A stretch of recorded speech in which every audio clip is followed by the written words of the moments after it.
Mūsų nuolat kalbamės apie prastą rusišką kiną. Kartais, žinoma, galime užsiminti ir apie ką nors gero, bet tai nutinka retai. Ar nemetas atsigręžti į vertą dėmesio kiną iš NVS šalių?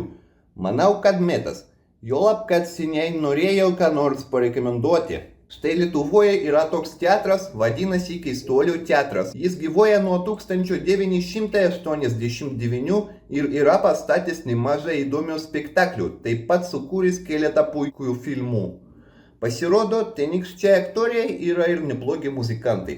Jie turi kelis albumus, kuriuose skamba tiek žinomų dainų koveriai, tiek ir originalus kompozicijos. Žinomiausias teatro grupės albumas yra Vogtos dainos.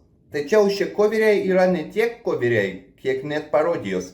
Juk vaikinai yra humoristai, jie žino savo darbą, todėl nesiryžtų jų teisti. Atvirai pasakysiu, sveiką humorą vertinu teigiamai. Per 2002 Aidas Giniotis ir Andrius Kaniava parašė pjesę Paskutiniai Brėmeno muzikantai apie 4 vaikinus, kurie vadovaujami laisvalaikio renginių organizatorius, subūrė muzikos grupę ir tikisi nustebinti pasaulį savo muziką. Pjesėje skamba daug žinomų 7-ojo ir 8-ojo dešimtmečio dainų koverių. Taip pat yra ir 9-ojo dešimtmečio bei 0-ojo dešimtmečio kūrinių. Per 2005 pjesė buvo ekranizuota, kaip vėliau buvo padaryta ir su kitais spektakliais. Ir būtent šios ekranizacijos apžvalgą šiandien ir pateiksiu. Filmas prasideda nuo dainuojančių Te visa apšviečia saulė pionierių mišrainės. Sovietinės kino kronikos, komjaunimo narės pasisakymo apie europietišką roko muziką ir lietuvių estrados dainininkų pasirodymų. Kas iškart mums sako, kad veiksmas vyksta 8-ajame dešimtmetyje sovietinėje Lietuvoje, tuometinėje Lietuvos TSR. Po tokio įvedimo, nežinau kaip kitaip tai pavadinti, mus įmeta į miestą, kur pirmasis herojus Dovydas Petuchauskas, kurį vaidina Andrius Kaniava, pykstasi su savo žmona Dalia. Ji ne tik išmeta Dovydui, žmogui, kaip jis pats apie save sako, nesugadintam pinigų daiktus, bet ir iškeitė jį į kažkokį Artūrą, kuris jam išnešė gitarą, kurios taip pat galėjo laukti likimas būti išmesta iš balkono. Įsižeidęs ant žmonos Petuchauskas, pareikšdamas, kad jei jie neturi vaikų, tai ir nebus, nes jo manimu Dalia viską sugadino, dainuoja dainą apie Dalią akomponuojant gitarai, kurio vintage muzikos gerbėjai iškart atpažins Frankie Millerio dainą Darling. Dalia, nors mūdu skiria mylios. Darling, I'm feeling pretty lonesome. Dalia aplieja gitaristą vandeniu ir jis išeina. Baro tualete, kur Dovydas geria kaip pašėlės, įvyksta jo pažintis su antroju herojumi, Olegu Rainiu. Kabatsko muzikantų, kuris, kaip vėliau sužinosime iš milicijos protokolo, kabakus grojo nuo mokyklos laikų. Olegas suvaidino niekas kitas, o Dalius Skamarakas. O pažintis įvyko dėl to, kad Petuchauskas prigavo Rainį protingais dalykais apie dehidrataciją. Atrodo, Dovydas neatrodo kaip intelektualas, jis maištininkas. Nepaisant to, Rainis susidomėjo bendravimo su juo ir jie rado bendrą kalbą. Štai ką daro gyvybingas obuolio natūralum. Renginyje muzikinis ringas tipiškoje sovietų lietuvių interklubos vedėja Larisa supažindina Petuchauską ir Rainį su jų varžovais. Laimučių Palaima, pravardė Reksas, ir Vidų Kanopą, kuriuos vaidina Aidas Giniotis ir Aurimas Meilešius. Jų sudaryti duetai vadinasi Netaičiukai ir Gimė ne čia. Vaikinai atlieka keletą dainų parodijų ir jie gauna ligasias.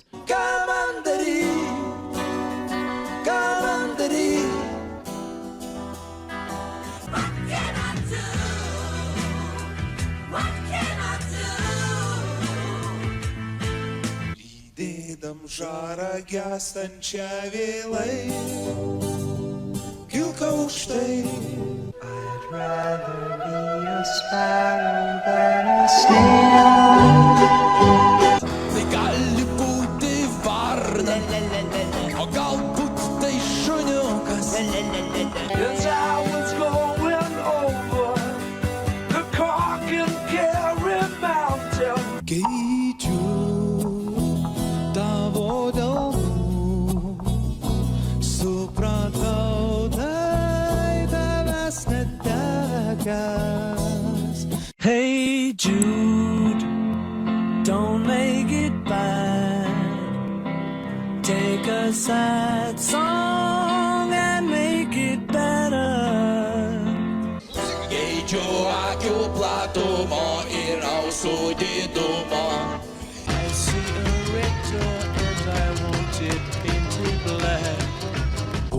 the teacher, susikapitšams, ką bedarytų, viskas blogai.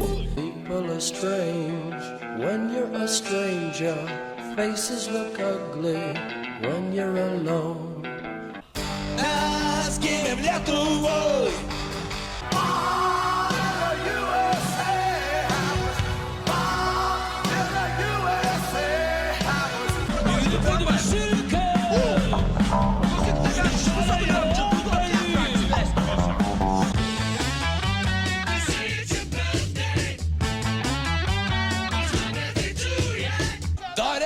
Solesi, sėdo kiaulė į taksi. It got us on a mountain top. Was burning like a silver flame.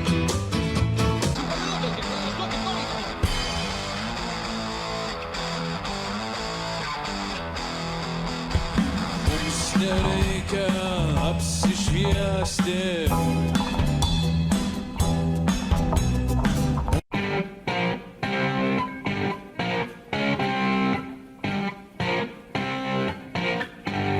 Tada Larisa pasiūlo bendrą dainą. Jie komponuojant fortepijonui atlieka dainą apie šypseną iš animacinio filmo apie meškeniukas, o visas ketvirtas jai pritarė. Tačiau dėl scenoje kilusios sąmyšio vaikinai surengė pogromą ir patenka į miliciją. Prisižaidė gaunasi. O kiek pagal tuometinius įstatymus jie būtų atsidėję už chuliganizmą? Gerai išsiaiškinome. Nevykėliai rokeriai būtų sėdėję 5 metus pagal 149 straipsnį. Nuo likimo pūtė areštinėje vaikinus išgelbsti Kristaus. Atsiprašau, laisvalaikio renginių organizatorius Leono Pravalos pasirodymas. Leo, kurį vaidina Darijus Auželis, dalija vaikinams vizitinės kortelės su savo vardu ir aiškina jiems, kad reikia laikytis 10 jo įsakymų. Sąrašas toks ilgas, kad man būtų sunku visus išvardinti. Paskutinis mane tiesiog nužudė. Leo neatsako į kvailus klausimus. Net būsimos grupės pavadinimas yra be galo banalus – Brėmeno muzikantai. Pamatę afišą, vaikinai pradeda karštai aptarinėti variantus, siūlo savo, nepaisant to, kad Leo sako, jog gerai grupiai geras pavadinimas ir paskelbė apie pirmąjį koncertą. Jis duoda vaikinams natas tos pačios dainos iš animacinio filmo Brėmeno muzikantai, bet Petuchauskas iškart pradeda atsisakinėti, tipo, ne, aš tokio sudo negrosiu. Vis dėlto vaikinai nors ir apsijuokė dėl Kanopos, kuris paskutinėme pridainėje laiku nepritarė savo jie, užtiesdamas vokalizą dvigubai ilgiau nei reikėjo, vis dėlto daina sugrojo. Pjesės scenarijuje po nesėkmingo pasirodymo vyksta herojų dialogas po to, kai juos išbarė Leo, kuriame Kanopo kaltinamas nemokėjimu skaičiuoti taktų. Ir šis dialogas šiek tiek skiriasi nuo to, ką girdime filme. Tačiau kontekstas tas pats. Vydas apsijuokė, Leo piktas, bet vaikinai bando išprašyti iš vadybininko duoti būgnininkui antrą šansą. Nepaisant to, kad Leo vos nenuėmė nuo savęs vadybininkų įgaliojimų dėl vaikinų barnio, jis sutinka duoti Kanopai antrą šansą. Šiuo šansu jis laiko Kauną, laikinąją Lietuvos sostinę. Jis duoda vaikinams dainos, kurios pavadinimas verčiamas kaip Žemyn upė natas, kur yra žodžiai apie tai, kad Kaunas yra Lietuvos širdis. Ir atspėkite, ką daro Kanopa.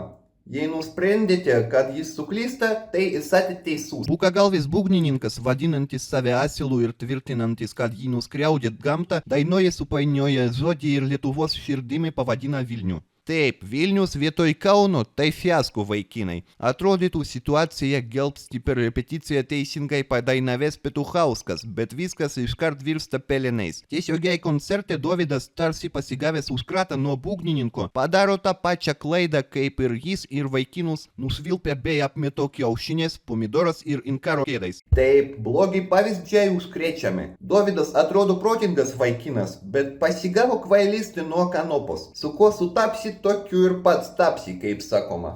Gerai, suprantu, kad tai antra grupės klaida, Bet trečios jie neturėtų leisti, ar ne? Atitempė, reiškia, Leo į studiją vaikinams rytininį magnetofoną ir ryte su Bonijiem dainomis. Sako, dabar jūs nesuklysite, nieko nepamiršite, niekur nesusipainiosite. Davė jiems dainos tekstą parašytą pažįstamo poetą, na ir pasakė, tipo, važiuojam į Europą. Konkrečiai vaikinai važiuoja į Vroclavą kultūros dienai, tarptautiniam renginiui. Nepaisant užstrigusios fonogramos, vaikinai su savo daina rodė Kamokį, kuri yra Bonijiem dainos Brown Girl in the Ring parodija, sukelia furorą ir žiūrovai juos maitina visko, ko tik gali ir nugirdo.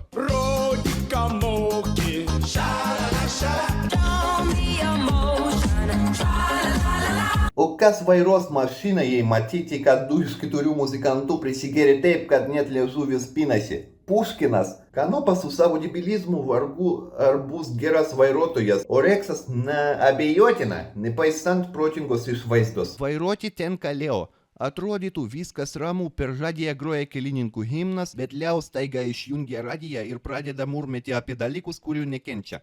Paskui atsigavęs po savo tirados, sako vaikinams, kad jie gerai šoka ir vairuoja mašiną su linksmesniu veidu, bet dėl jam trukdančio rainio vos nepartrenkė merginos. Tai stopojanti mergina vardu Inga, kurios vaidmenį atliko Ilona Balsytė. Štai tau siužeto posūkis. Natūralu, kad su Inga susipažinus tiek kelyje, tiek per repeticiją dainos apie Mississippi, kurią parašė Reksas ir Rainys, įsimylė visi.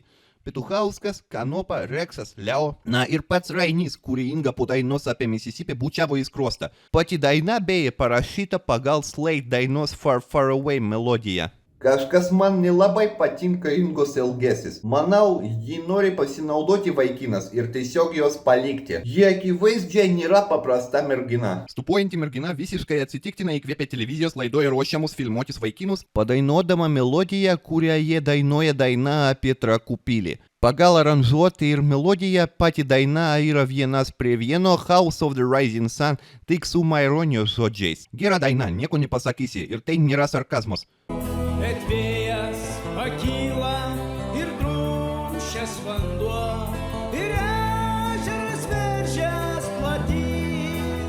My mother was a tailor. She sewed my new blue jeans. Po filmavimo Inga ir Petuchauskas leidžia laiką prie upės kranto ir prasideda atviravimai. Įsimylėjęs stupuotoją, Dovydas jai aiškina, kad jei jį išeis, jis prisigers, praloš pinigus ir apskritai bus ištremtas į patį prasčiausią Palangos barą Basanavičiaus gatvėje, dovanoja jai žiedą, kuris netiko jo jau buvusiai žmonai. Ji negali suprasti, kam tai, jis jai dainuoja dainą, kurioje yra žodžiai apie tai, kad tipo traukiniai išvažiuos, laivai išplauks, bla bla bla, bet viskas bus gerai, jei būsi šalia. Pati daina yra Beno Kingo Stand By Me per dirbinis.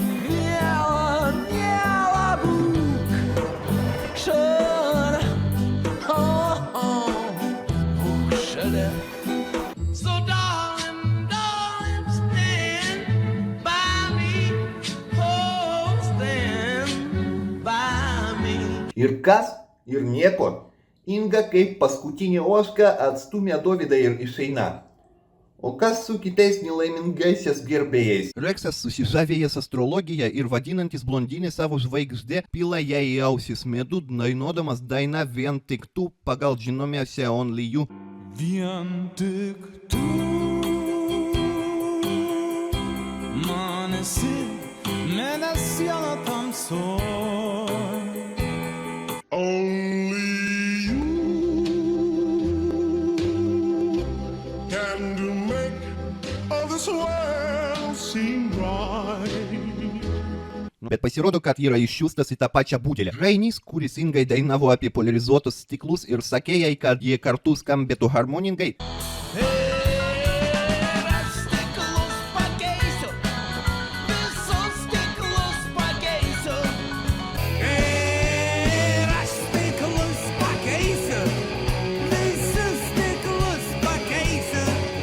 Ten pat. Kanopa, kuris Morze būgnais išmušė Aš tave myliu, supratote. Ir Leo su savo jūrinį patirtimi dainuojantis apie save kaip apie vienišas jūreivis, kurio niekas niekada nemylėjo, pagal dainos Už tuos, kurie jūroje melodiją. Todėl geriu lig dugno.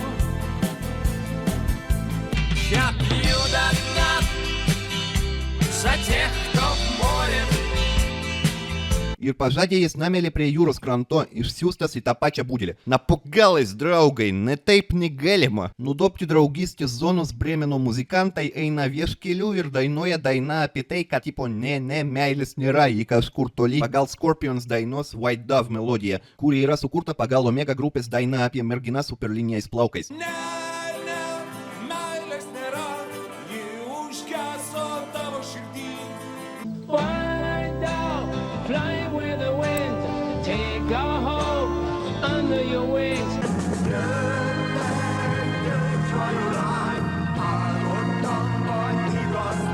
Leo siūlo vaikinams parūkyti prieš kelionę, bando juos padrasinti ir tarsi netyčia lepteli, kad jei kas nors nesutinka, kad Brėmeno muzikantai yra geriausia grupė. Tegul meta į jį akmenį. Vaikinai griebia akmenukus, bet tas staiga pareiškia, kad tipo šansas įrodyti, kad jie yra geriausi, vis dėlto yra ir jie iš vietos nepajudės, kol neįrodys. Kanopa apskritai galiausiai persigalvoja grįžti į gimtąją Garliavą. Mūsų mulkiai įkvėpti ugningų vadybininkų kalbų surengė didelį koncertą.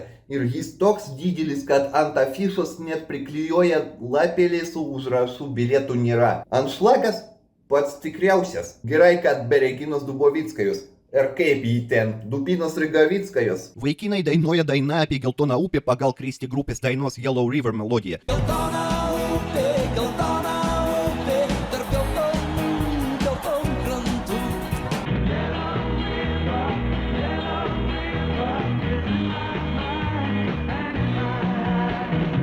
O gavę iš Leo žinią, kad tipo Ingos daugiau nebėra, taip susierzina, kad Kanopa net lasdėlių iš rankų nepaleidžia. Bet per jėgą nuliūdę vaikinai atlieka dainą Laiko laivėlis pagal Styx dainos Boat on the River melodiją. Laiko laivelį, neneš manęs pro šalį, juodais vandenim, tarp juodų bangų įkalinęs. Take me back to my boat on the river. I need to go down. I need to come down. Po tokio furoro sulaukusio koncerto vaikinai eina į kapines, sako atsisveikinimo kalba pritariamo Ingos kapo, bet štai vienas niuansas. Mūsų apgavo skirstomės. Kapas visai ne Ingos, o vėl nežino kieno. Sumaišė čia tiek muzikantai, tiek ir aš. Piesėje beje šiame kape guli kažkokia Aloiza. Teisingai Pituchauskas gėlių nedėjo. Ten tikrai ne Inga. O kur Inga? Sanatorijoje, kaip jį rašė laiškė Kanopai, kuri viduje perdavė Rainys. Įsijutęs būgnininkas ir kiti vėjasi Leo su akivaizdžiu ketinimu jį sudraskyti už apgavystę. Leo, žinoma, yra sumanus viešųjų ryšių specialistas, sugebėjo sukurti vaikinams įvaizdį. Bet štai melagis toks, kad norisi jam per auksinius dantis trenkti. Aš taip ir padaryčiau, būdamas paprastai tylaus Kanopos vietoje. Pabaiga, žinoma, anaiptol nelaiminga, bet vis dėlto beveik filosofiška. Titrų metu vyksta Brėmeno muzikantų koncertas, kuriame jie dainuoja labai šaunią dainą apie pritarus tuk tuk tuk įmedi 3 kartus pagal Knocking on Heaven's Door melodiją.